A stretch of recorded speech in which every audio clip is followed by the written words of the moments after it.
All right, so hello everyone, and welcome to the Dusk Community Forum. My name is Fahad Fana, Dusk's official community builder and lead, including your host today. And I want to thank all of you with us today on Thursday, September the 8th, 2022, for joining the session of the AMA as my guests. This is a tri-weekly AMA session where we bring in one or more of our specialists in the team to talk about different aspects of Dusk. We try to finish each session within 30 to 45 minutes, depending on how deep we delve into the conversation, mixed in with questions from the community. Today, we would like to discuss the perspectives and goals of ITN going forward with our new core development project lead, Hein Dauven, with the community along with our introspective co-founder, Emanuele Francioni. Topics of interest will include a general overview of ITN, which include our goals for ITN, how you can help, incentivization. The idea of the particular event will mostly center on decentralization of the network, so we can discuss how we will run our campaign to incentivize the community, and then push further on helping the community to achieve these goals. So we invite you, our loyal community, to participate in the session as well by asking questions. However, before we start, let me make just some small announcements. For rules, please keep your mics and cameras at all times. If you have any questions, please feel free to type them in the Submit a Question subtopic channel for today, but please keep it on the topic. I will be going through them as the conversation happens. And if in case someone misses this session, Unique and Marcus from our marketing team will be recording the session for you guys in case you would like to revisit the conversation or would like to share among people to give them more awareness about Dusk Network. So let's go on with the AMA. And I would like to start with a two-part question from both of you. So Hein, could you please introduce yourself to the community and your role within Dusk Network? And to Emanuele, Emanuele, how did you score this man to come on board with the company? Yeah, hey everyone. So yeah, I'm Han. You probably know me, some of you from the community itself. I've been participating in conversations around Dusk, for a while now, a couple of years, and I've been working in blockchain for almost 5 years, I guess. And I've recently joined Dusk as a core developer and also became a project lead on ITN. Yes, and well, before we start on today's topic, which I believe is going to be centered around the Incentivize part of our testnet, just wanted to take a couple of minutes to congratulate Hein to join us, and also to express the absolute joy and contentedness about having him in our core development team. Hein has been a long-standing participant in the community. As always, I always had with him very stimulating conversations, and took me a while to convince him to join us, but I was successful, and I am very, very happy. The very first question, and please excuse me, Fad, if I am taking this a little bit off topic, but I think it's going to serve the community very well also to just to ask this question to Hein and to have him elaborate for a couple of minutes, not more than that, about what has been his impact in joining us from with this double role as a community member and as a developer. And I just want to hear a little bit honestly things that are good, things that are not good, your first impression, and then we'll move on to the topic of today. My impression in what regard? Do you like it? You don't? Oh yeah, okay, sorry. I mean, it's fantastic, and thank you for the kind words, by the way.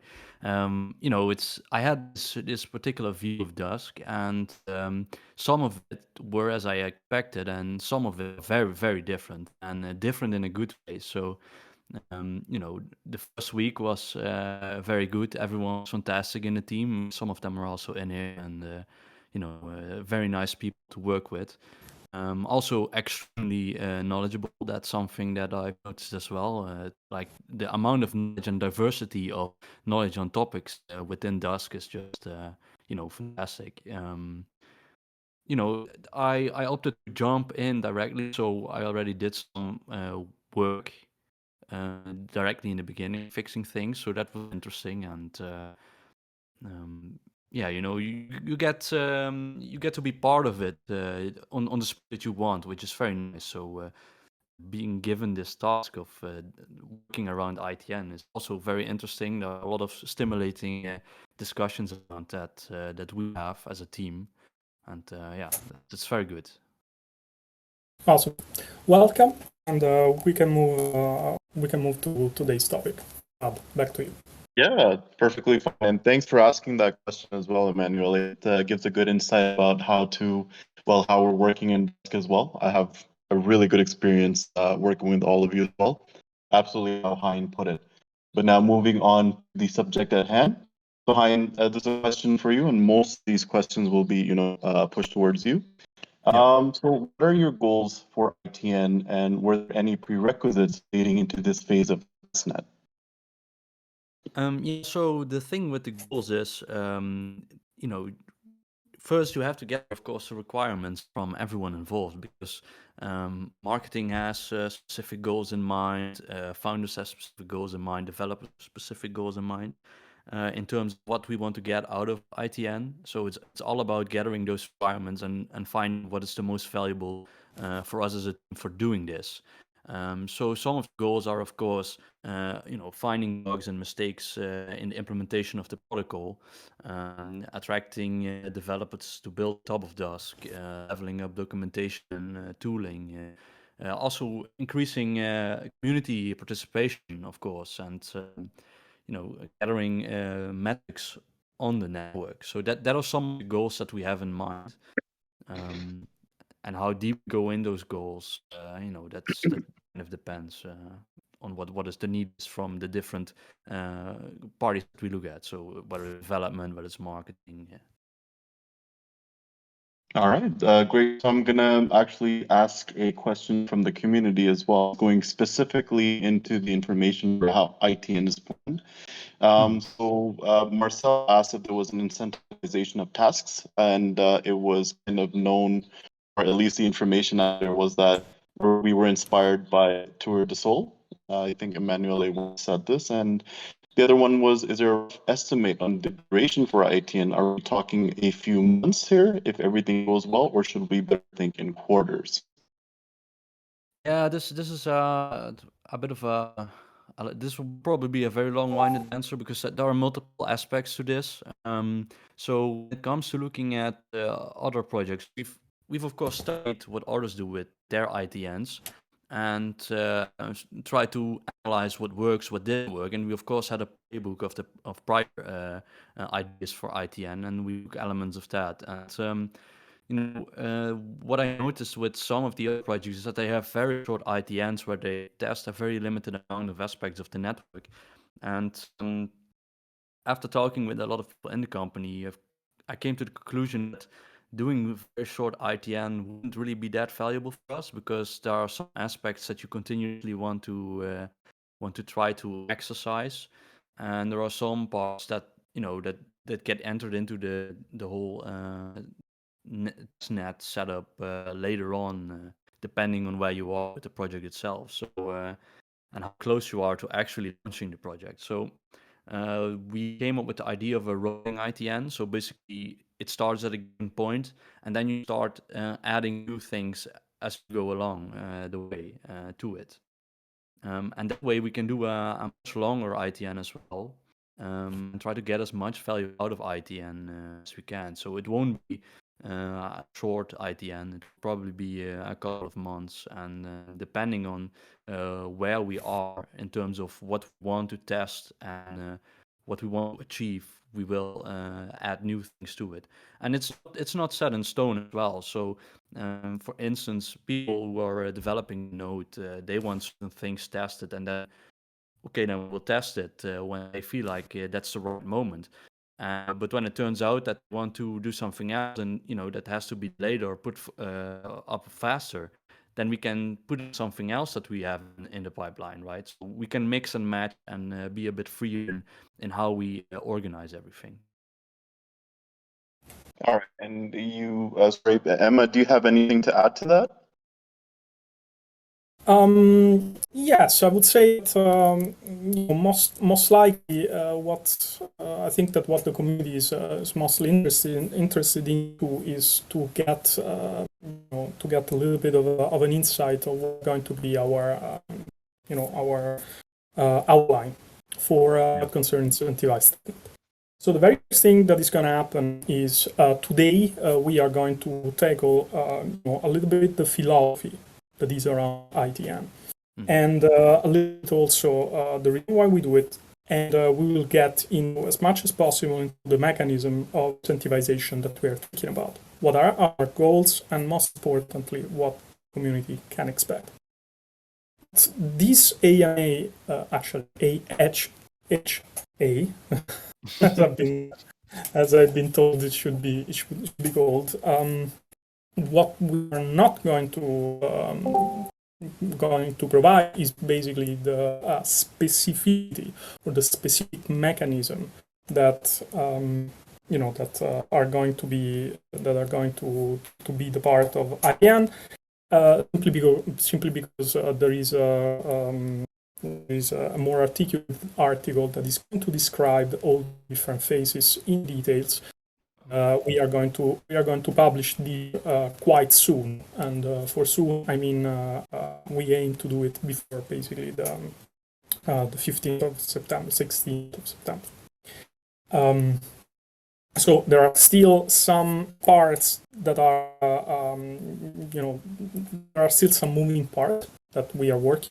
So this is also why we are not going to get into the nitty-gritty details. But one of the things that we are aiming for today is basically to provide, again, a general introduction of what we are trying to achieve with it, what you can expect, and the various phases that most likely Iatn is going to get into. Hein was already quite informative with the first question. So one thing, he used the keywords that I would like to emphasize a little bit, so that the community knows that what we mean with it. And one is the fact that Hein spoke about a rolling testnet. So I would like him to elaborate a little bit on what he means with rolling ITN, which is something that is probably very important for the community to understand. The second thing is basically a draft or a certain draft of timelines for the duration of ITN. He spoke about a couple of months. And it is essentially what we are thinking about right now. Now, these 2 months can be continuous, can be, there can be some break in betweens, and we will get to it along with this meeting. Yeah, and I think it also heavily depends on the findings that we have during ITN. But yeah, because sometimes you can find things that change your current outlook. But when it comes to a rolling ITN, the meaning of that is the idea is that you continuously have an evolving testnet where you gradually add pieces to it. So for instance, we want, to have a bug bounty program. We add that in, and a couple of weeks later, we add new stuff. That keeps it interesting and going. So, yeah. Yes, absolutely. Oh, perfect. So that was going to be my question, because most people would have wanted to understand what the rolling ITN will be. That's great that you explained, and thanks for asking that question as well, Emma. So you did mention, Hein, that in between that you did you have any kind of inspiration from other project ITNs? If so, which ones were they? Yeah, there were a couple that we looked at, and a couple that I thought weren't that interesting in their approach. But I think the one that Aptos did was very nice. In terms of that, they had like these tasks pretty well defined, where they said, "Hey, we want to test this, and this," and they basically picked out what had the most value for them. And that's also very important for us that we just pick something for ITN that's the most value for us long term. So some things are not high value, and that's something you don't want to incentivize necessarily. While the things that are extremely high value for us, like for instance critical bugs in the network, you heavily want to incentivize people to find those. And that's very difficult to do the right incentives to make sure that you optimize as much as possible for value for us as a network. And that's something that's getting a lot of attention. Indeed. It may be a little more specific on the philosophy of ITN. Again, essentially, the part that we want to incentivize for what concerns our and why we are doing it is, there is multifaceted reason. One, and probably the most important reason, is that we want to mature the network in order to achieve a stability and just bring to the surface as much as possible everything that has got to do with bugs and with imprecisions, also in UX, that we aim to correct as soon as possible in order to get the mainnet. But this is not the only reason why we actually want to do an incentivized testnet. Essentially, Dusk Network is a protocol, and as a protocol does not belong to the Dusk Foundation. It belongs to us. And because of that, we wanted to go from a sort of a configuration in which the community members are in fact, right now, participating in the network in a passive way to an active way.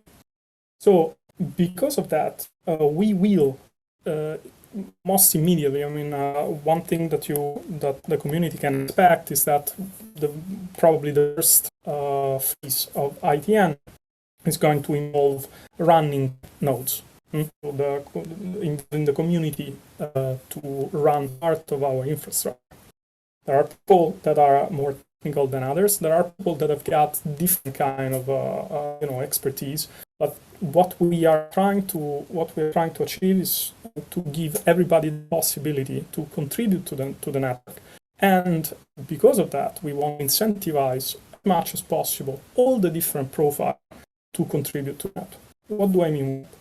I mean, essentially, that at the very beginning, what we need from the team perspective is to decentralize the network. Right now, the network is, all the nodes in the network, they are separate from each other.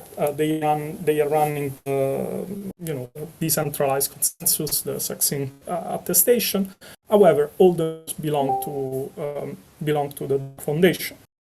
So the very first thing that we want to do is to eliminate the dependency from the Dusk Foundation and have community members running nodes. In order for the community members to run nodes, then they will incur some cost. They will be asked to do some activities in order to put them or to maintain the node as much as possible, and these activities are going to be incentivized. When we'll achieve a higher degree of decentralization, and we are going to progressively open the capability to run a node and therefore to run a provisioner and stake some testnet task. Along with that, we're also cognizant that there are profiles that can contribute in other ways. Say, for example, that there are experts in customer support.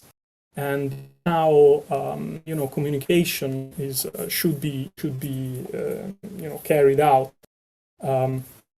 These persons can access, probably not at the very beginning, not in the first phase, but what we are concocting is a reverse grant program in which ideas from community members that have different kind of expertise are going to be incentivized and by the foundation, incurring a cost of developing ideas that even if these ideas do not really impact immediately the protocol, but they do improve some part of the network. In my example, with somebody having a lot of experience and a lot of expertise collecting feedback, then if this person comes up with a feature, for example, in the web to collect, and this idea is well articulated, is presented to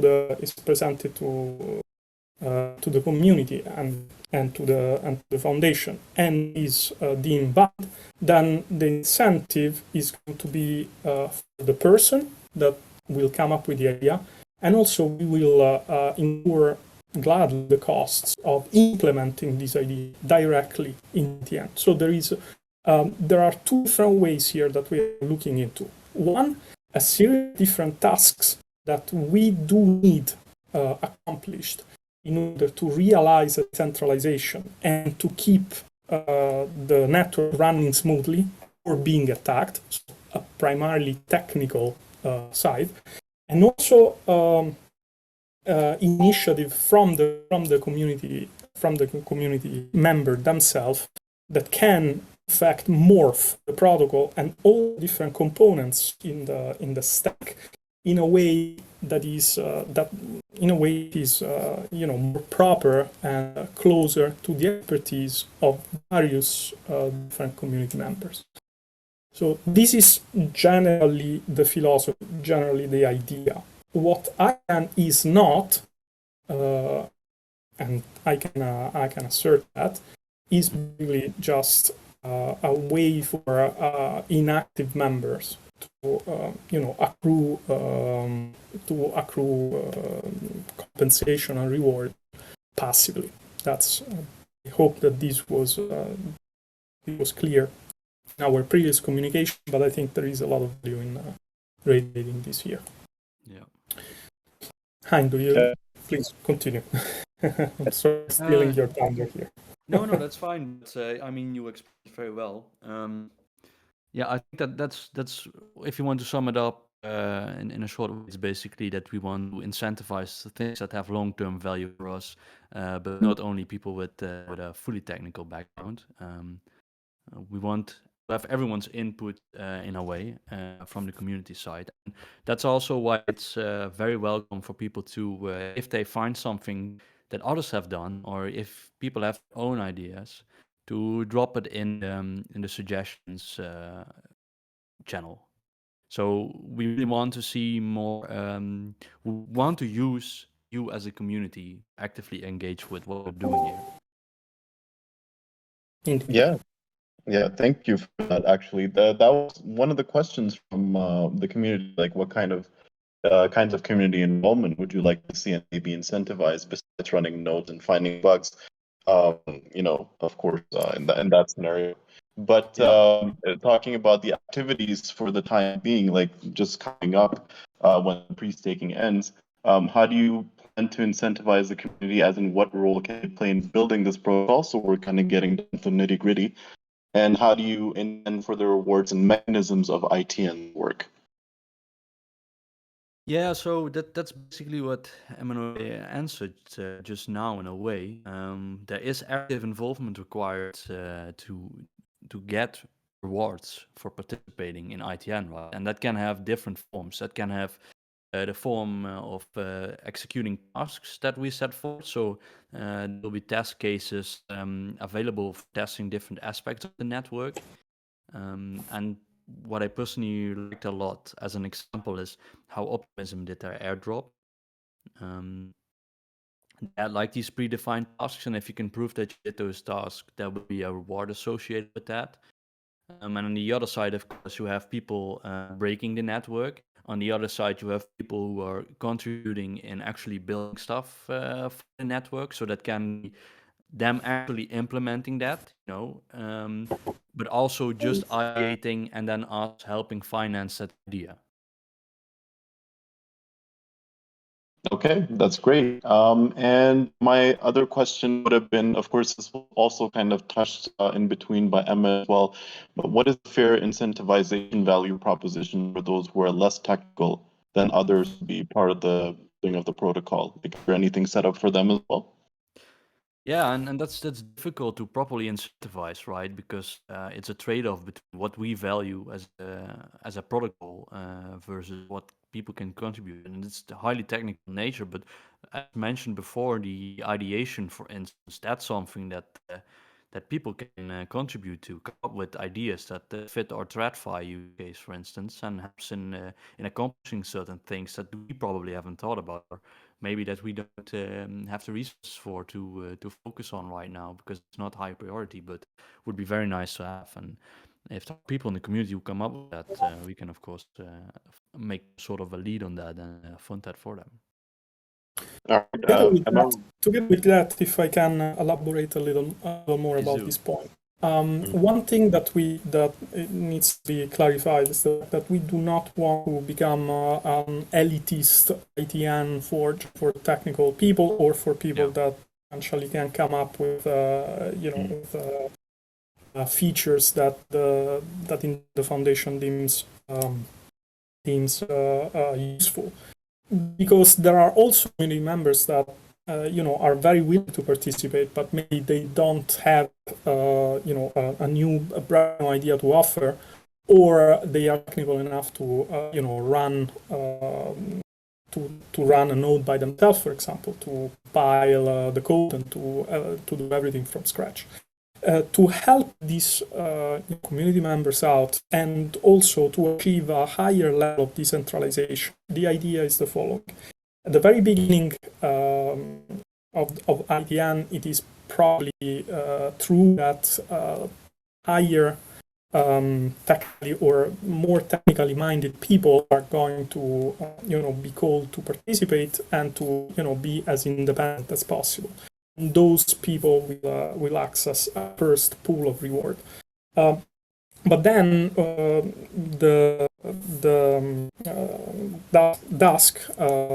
Dusk itself will create as much as possible tools to allow for non-technically minded or non-technically educated people to run their own node for the benefit of decentralization.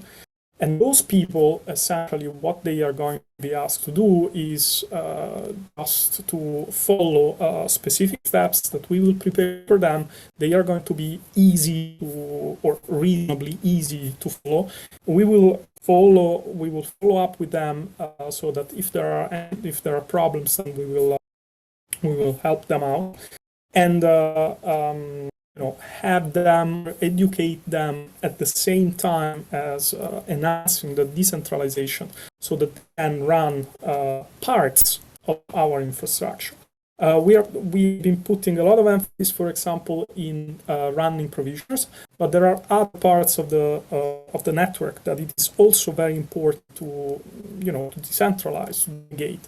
One of those, for example, is the capability of running prover, which might sound pretty scary, but in the end is not really very dissimilar than running a program on a server, and these can already be a great help, to have different kind of infrastructural components that are decentralized, that no longer only the prerogative of Dusk Foundation. So I would say, to recap, at the very beginning, probably more technically minded people will be asked to be a little independent and to follow the documentation that will be provided.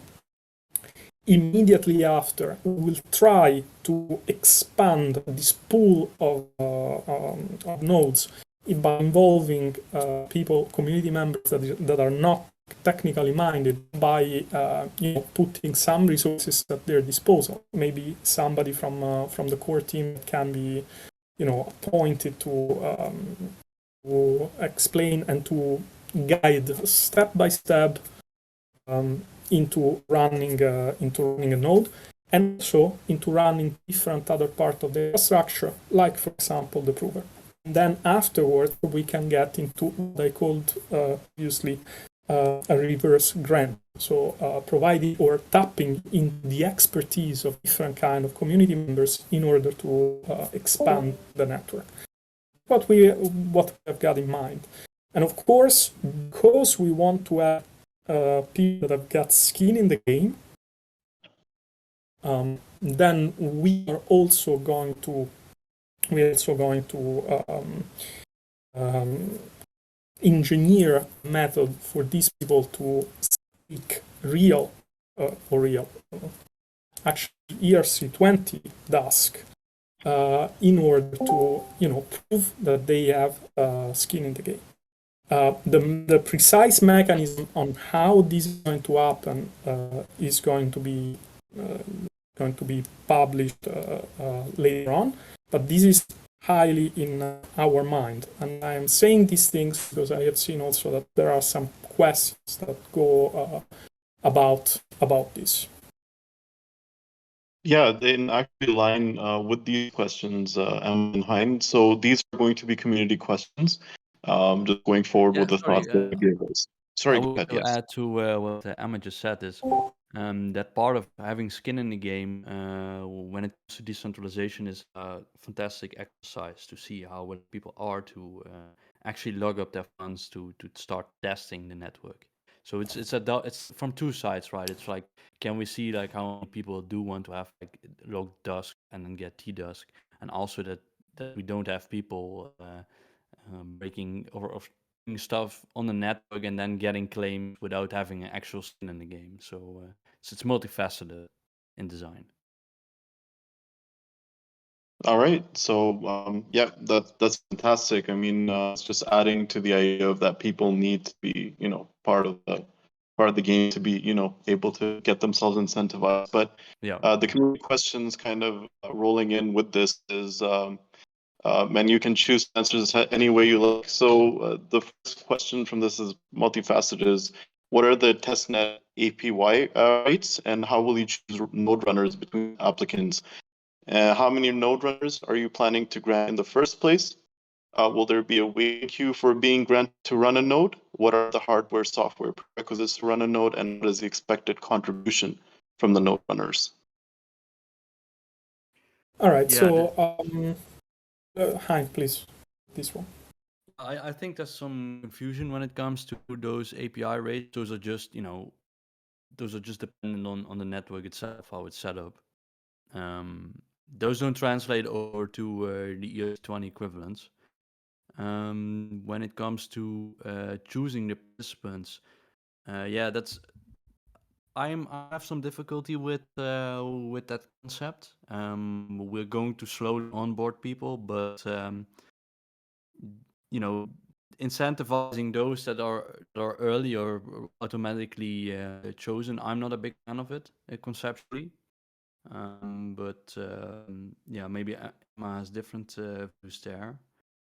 Not different views, but you know me, I'm a pragmatic guy, and I tend to get to the to the core of different of the different questions. So let me offer my my opinion on the direction that we are gonna take. So when we are talking about APY, then these already set the stage for a little bit of a misunderstanding. You do not need to think about Iatn as a pre-staking contract, or as a staking contract, or something akin to that. Essentially, Iatn is not financial, financial protocol. It's a series of different kind of tasks that serve the decentralization of the protocol, and these are compensated tasks. So this means there is no APY. It's not that if you are putting, if you are staking 10,000 Dusks, then if you participate to Iatn, then you are going to get 12% over the period in which you are staking. That's not actually how we are structuring this. How we are structuring this is that there is going to be, for all different kind of phases of Iatn, a sum of money, of a reward that is going to be very interesting for all the participants, that is stamped by the Dusk Foundation itself in order to promote decentralization.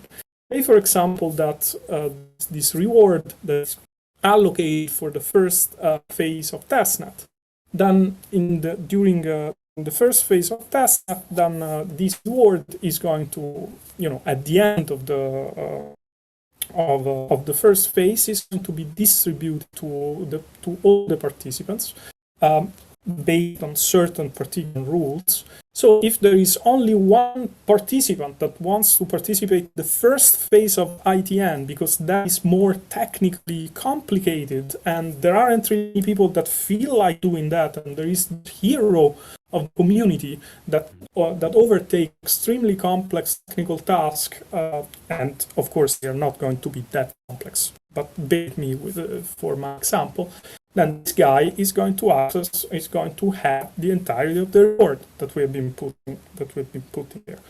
Of course, these will create a healthy competition among the different community members that might want to go the extra mile to run certain particular tasks in order to just access that compensation. And of course we want to make it interesting for everybody. So it's not that we are opening the first phase of Iatn to everyone and anyone.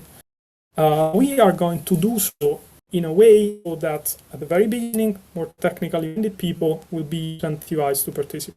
Then afterwards, less technically minded people, they will also be offered a very substantial reward in order to participate to the second.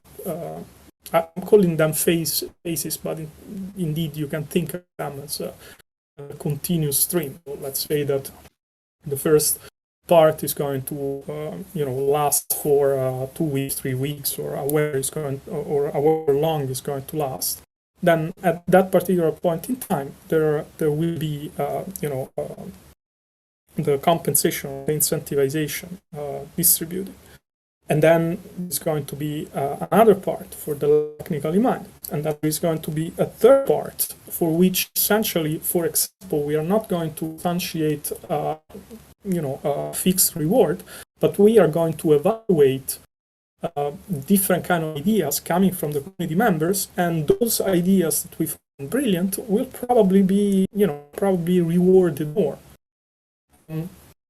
This also means that the community members that are going to participate in Iatn, we are going to choose them. We are essentially going to announce the profiles that we feel are going to be a fit and a match for the phase that we are going to publish, so that there's not going to be frustration for somebody, for example, that find that particular phase too complex or too easy.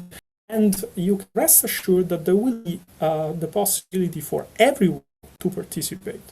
Of course, when we're talking about skin in the game, then this might mean a lot of different things. One proposition that is actually getting analyzed at this particular point in time is that we might extend the kind of competition also to an ERC20 contract, that where prospect or community members that want to participate might lock up their own Dusk, and depending on their amount and depending on when they do that, then they might be granted a little bit of precedence. But this is definitely not going to be Like I am staking an amount, and then I am maturing, a reward or an APY or anything like that. And I hope I made this clear. Thank you very much, Emma, for that. And due to the interest of time, we're just kind of running out. But I will ask one more question from both of you. And that would be, will there be a handout for some of the audience who are laymen on how to run a node? And the second part to this question is, how far is Fulvio the one-click node activation development, if there is any? I will start from the second part.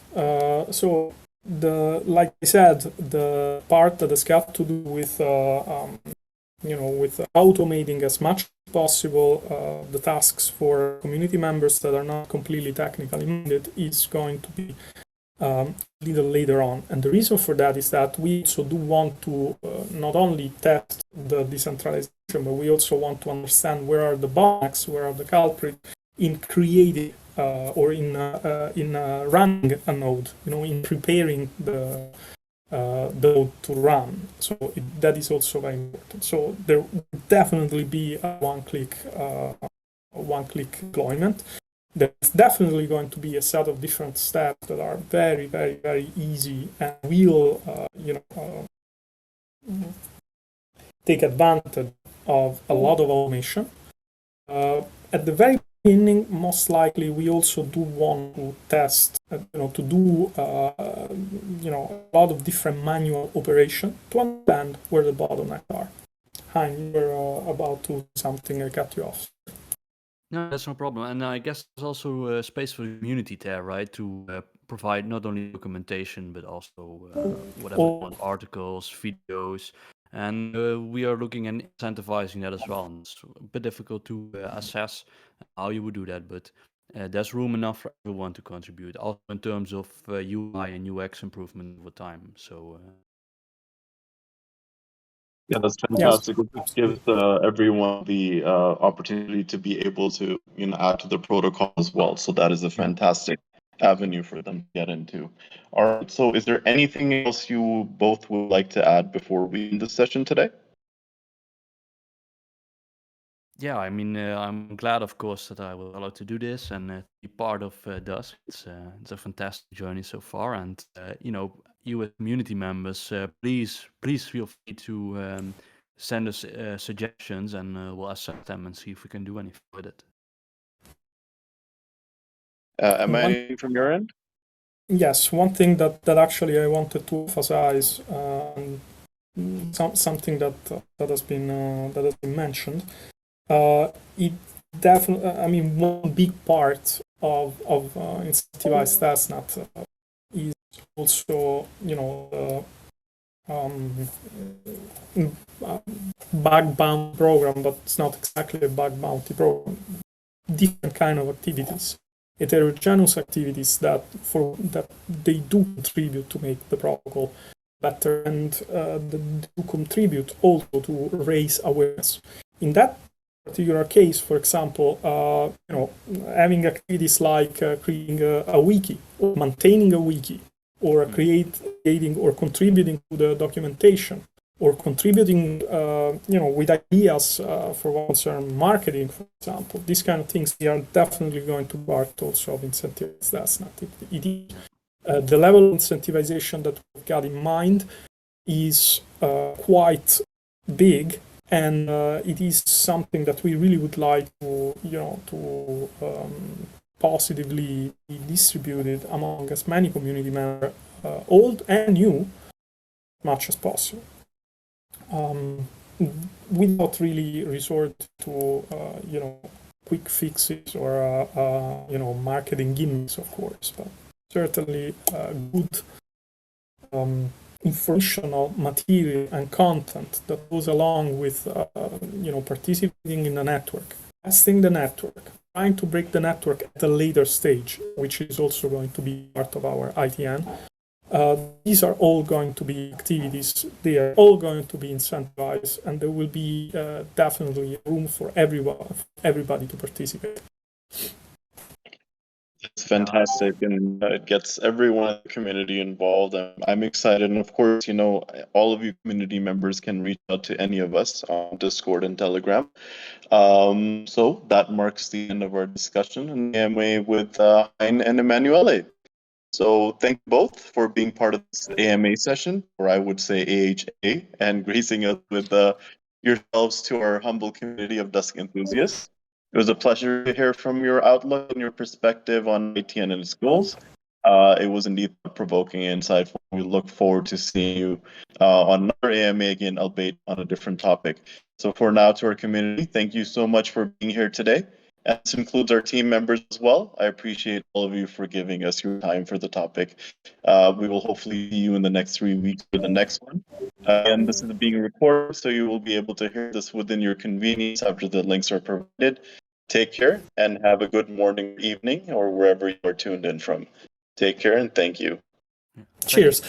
Before everybody gets gets off the AMA. Considering that we are closing, then I think we can also allow 5 minutes for off topics, can't we? Yeah, absolutely, for sure. If you because feel like I've we have seen, to go forward. because I've seen many different kind of questions that actually are very interesting, and they are not related to Iatn, and I would like to answer those. And I think that some of the community members deserve, a little bit of attention, although they are a little off topic. So. I was waiting for you to to give the end the message for what concerns the AMA for today. One thing that I am reading in the questions, which is how is hatchery really going to fit in the stack? Will it be included in the Iatn, or is it not ready yet? Thanks a lot. This is from Gianni. Yeah, I mean, to be honest, this is a pretty important question, actually. But yes. Hein, do you want to take this one? Yeah, sure. I mean, it's part of the prerequisites for Iatn, right? So, you need hatchery is a vast improvement over what we had before in many ways. Not only performance, also in terms of usability from what I've seen, because Eduardo, who's been working on for the most part, he's been showing me around in hatchery, and it's a fantastic improvement in terms of building smart contracts, and I would say it's a key part of the network state that we need. What did you like about it? About the contract? Yes, I mean, you said that it's a fantastic way to basically build smart contracts. What is the selling point that you have seen more concretely in how hatchery allows a smart contract outline? Is it simplicity? Yeah, well, it's multifaceted, of course. So one of the criticisms that new layer ones get, like Dusk, is of course, hey, I need to learn a new language, but the smart contracts can natively write them in Rust. So if you have some knowledge about it, it's relatively simple to pick up.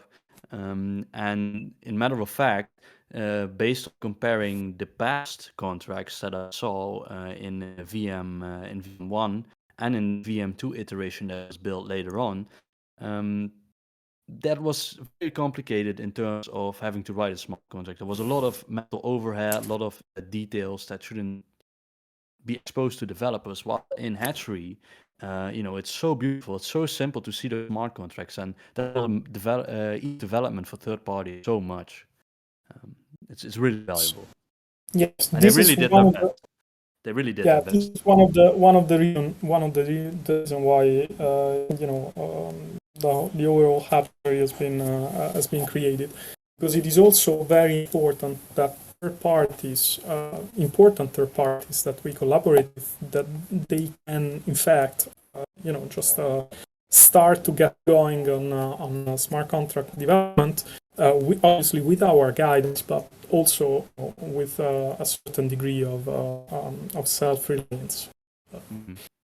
Couple of things to say. Hatchery is definitely not the name, or not the final name of the of the new beam. I went into quite some discussion with Matteo about this. He's definitely not a fan of the name. And whether it will be included in the Iatn, yeah, it will be. And the reason is that we do need to test. We need to test the protocol in its final form. Let me put it that way. And definitely, Hatchery, or however it's going to be called, is the final iteration for what concerns our VM, and it is the backbone, the final piece of the puzzle, and the backbone on how the smart contracts are going to be developed. And it is at a very good stage, if I can say so myself. Yep.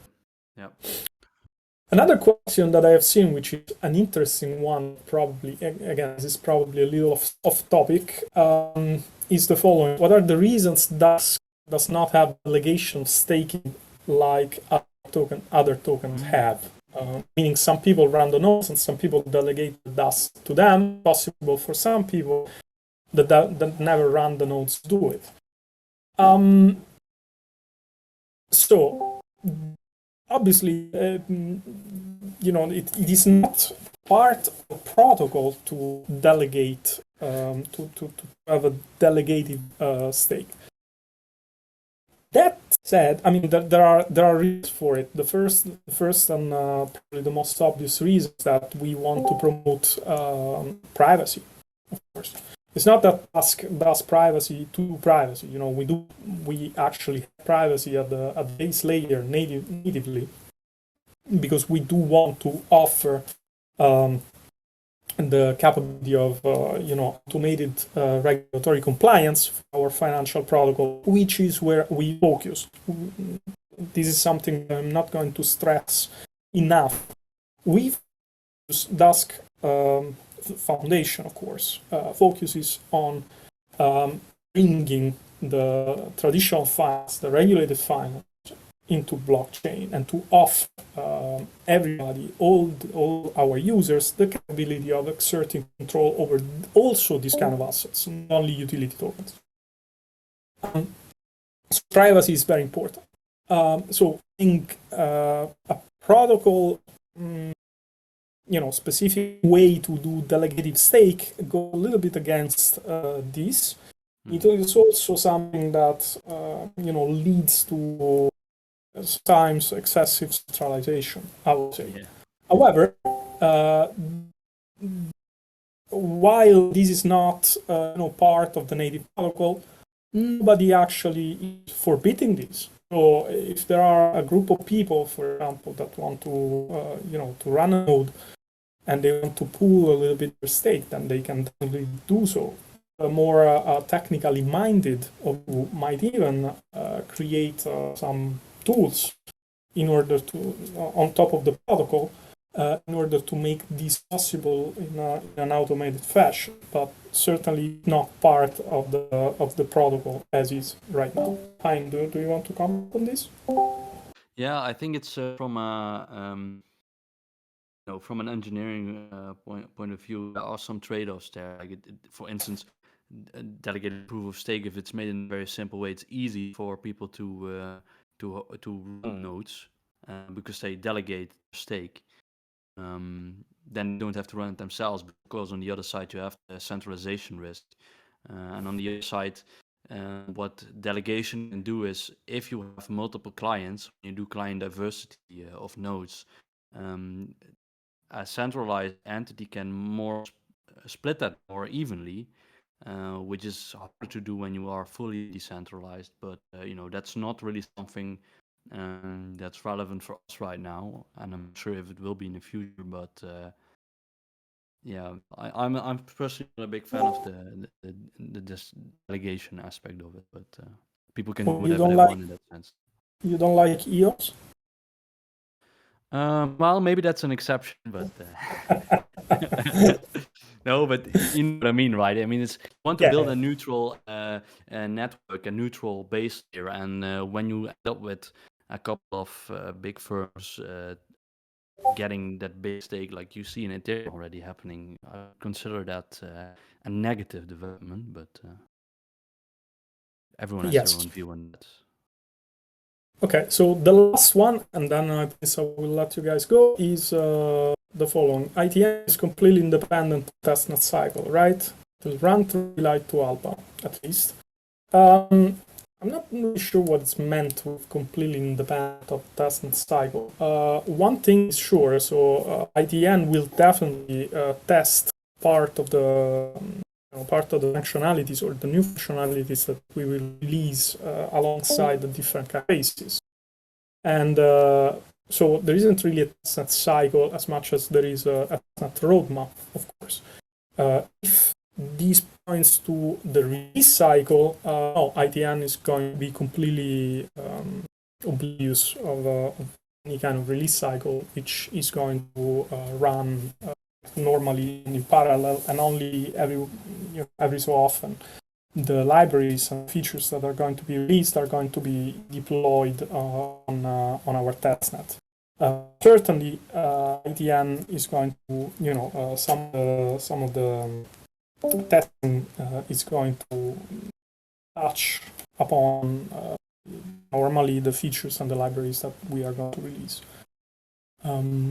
So yes, and it will run throughout daylight to Alba. Probably not the entirety of the time, most likely in a rolling fashion with some pauses in between to allow the team also to the necessary adjustment to just to take the IDN to the different phases. But it will definitely be an activity that is not going to be, confined to a limited amount of weeks or days, like it has been the case with other kind of, incentivized testnet activities from other chains. Hein, do you want to add anything about this? Yeah. So we are talking about having a certain time frame, but some of the aspects that we will launch will run even after ITN itself. But yes, like the bug bounty, for instance, dealing with critical vulnerabilities, that sort of stuff we will introduce that will continue running. So and that's where the rolling aspect and time frame start to fade a bit. But in this sense, it's not a negative thing. All right. Like I said at the very beginning of this call, more information are going to be released with probably with a more precise and formalized post quite soon. But I hope that the session of today provided a little bit of insight on what is our line of thinking for what concerns ITN, and it is something that everybody is much looking forward already, also from the Dusk team. And with this, I think also the off-talk section of our AHA is now over. Thank you, Vad, for hosting. Thank you, Hein, for being on. Thank you, community, for being here. And I guess I'll talk to you guys in 3 weeks, and I'll chat, as normal, quite often. Thank you very much. Yeah, thank you, everyone. It was nice to both see you having a conversation as well with off-topic stuff. So this is truly the end of the session, guys. So you have a good day and good night. See you guys in the next few weeks. Take care of yourselves. Yeah, thank you, everyone. Bye. Bye. Bye.